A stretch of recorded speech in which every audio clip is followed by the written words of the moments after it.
tengok metod yang kedua menggunakan algebraic method.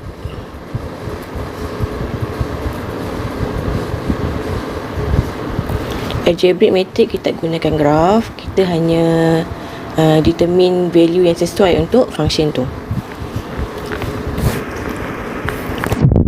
Tengok example yang pertama. Example, we have fx equals to 6 minus 2x. Okey, untuk tentukan dia punya domain tanpa perlu lukis graf, kita test value. Okey, test value ni kamu guna kalkulator Ni saya tunjuk je.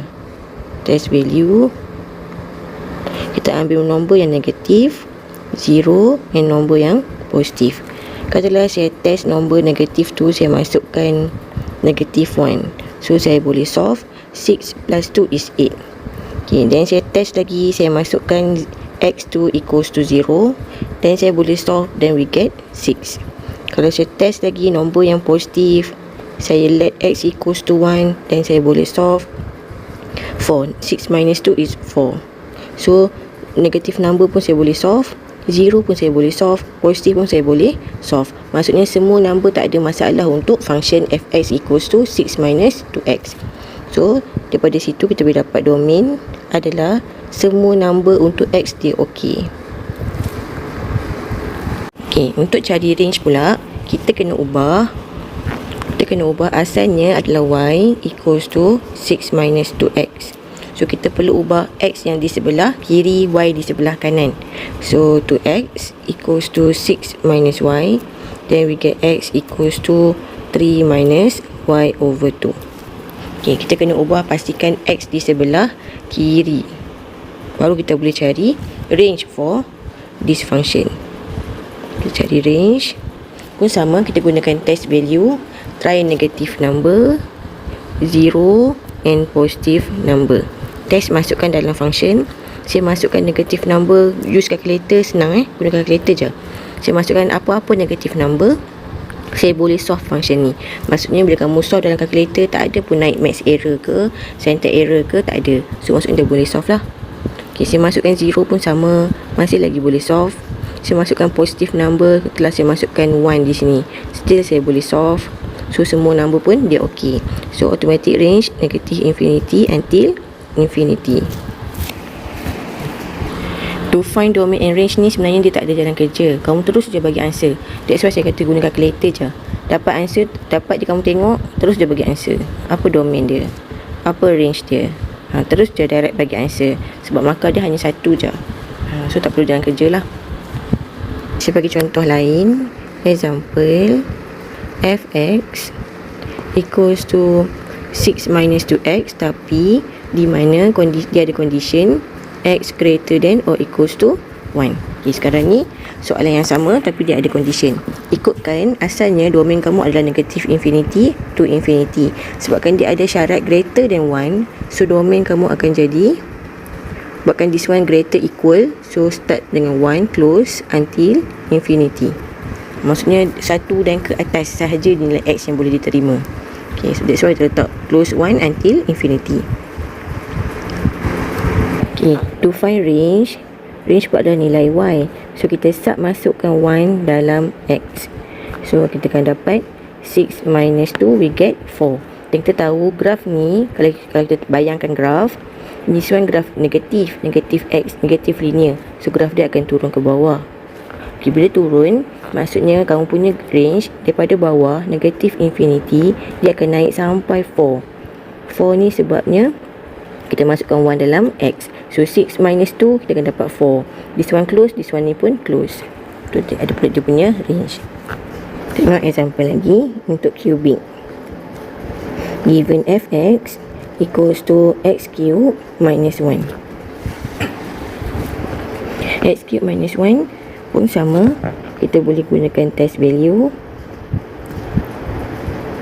Kita boleh masukkan negative number, 0 and positive number. Kita try 3 number, kita masukkan dalam fx. Saya masukkan negative number pun saya boleh solve, masukkan 0 pun boleh solve, masukkan apa-apa nombor positif pun boleh solve.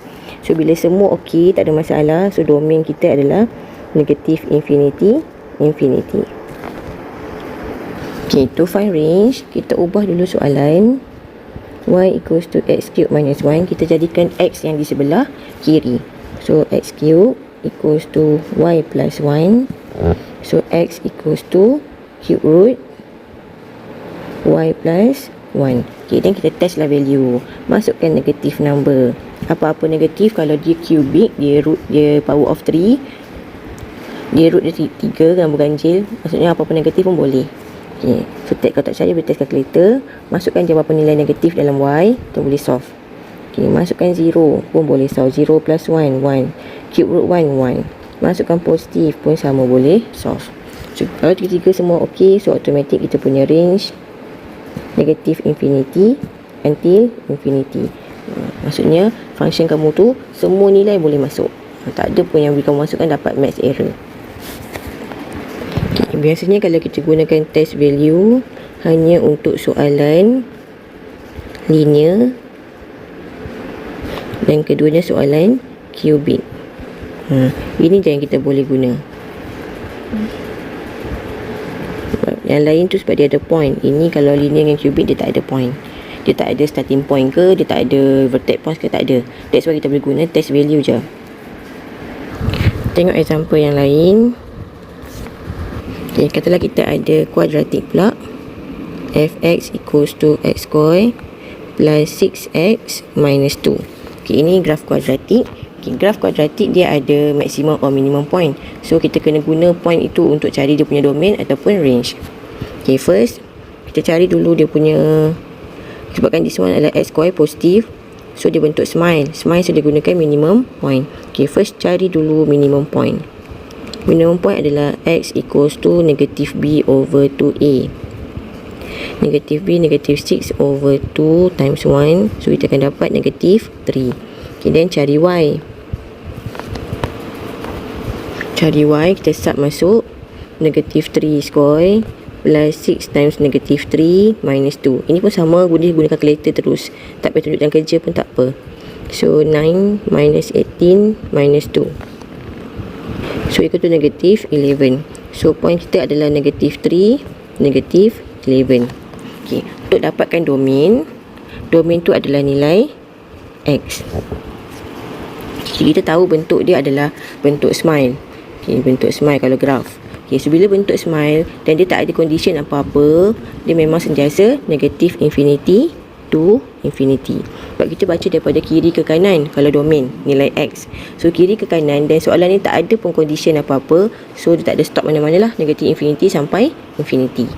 Okay, tapi untuk range dia menggunakan minimum point sebagai dia punya start graph.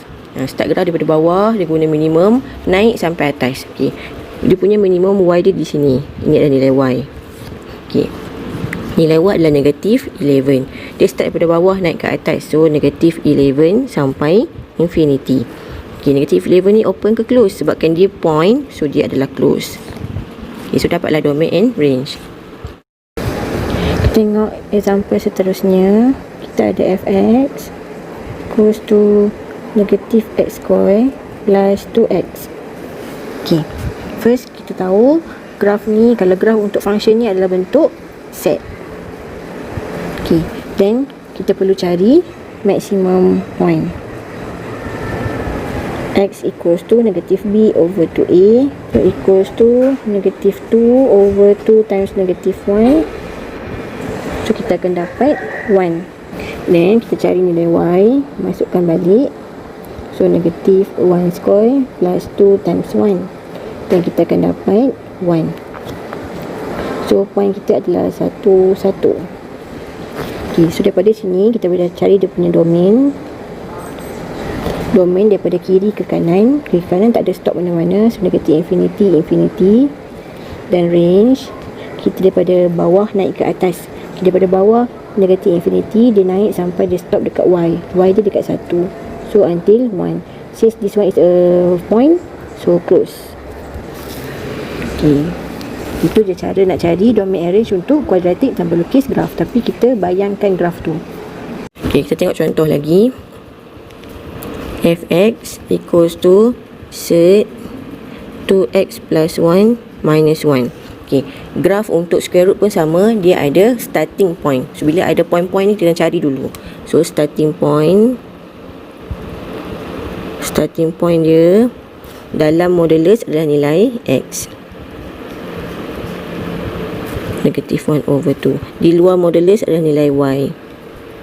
So point dia adalah negatif 1 over 2, negatif 1. Okay, then kamu bayangkan graf, this one set yang positif, so di atas. Ini x yang positif sebelah kanan, sebelah kanan ke atas, ataupun ke atas sebelah kanan. So kamu bayanglah graf dia. Di sini dia punya starting point negatif 1 over 2, negatif 1. Okay, sekarang kita nak cari domain. Domain kita baca daripada kiri ke kanan. So ini nilai x, ini nilai y. Okay, daripada kiri dia start daripada negatif 1 over 2 sampai infinity. Okay, sebabkan dia point, dia close Dan range pula, range adalah daripada bawah naik ke atas. Okay, graf kamu dia pergi ke atas. Okay, so bila dia pergi ke atas, kita baca daripada negatif 1 until infinity. So nilai y dia lah, range tu nilai y kita ambil. So siap kita punya domain and range untuk square root. Okay, tengok example yang terakhir. Okay, kita ada modulus pula, absolute value fx equals to modulus 1 minus x plus 2. Okay, modulus pun sama, kita ada point dia adalah vertex point. So kita kena cari dulu apa vertex point dia. Okay, dalam modulus adalah nilai x, so 1 minus x equals to 0, x equals to 1. Dan di luar modulus adalah nilai y, so y dia 2. So point kita adalah 1, 2. Okay, sekarang ni kita tahu modulus yang positif adalah bentuk V. Okay, dia bentuk V. Yang kat bawah ni lah point dia 1, 2. Okay, sekarang nak cari domain. Domain daripada kiri ke kanan. Kalau kamu bayangkan graf, kiri ke kanan tak ada stop mana-mana pun sebab dia tak ada condition. So negatif infinity until infinity. Okay, kalau range dia start daripada bawah, sebab graf dia bentuk V. Start pada bawah naik ke atas. Bawah nilai y dia adalah 2. So dia from 2 to infinity.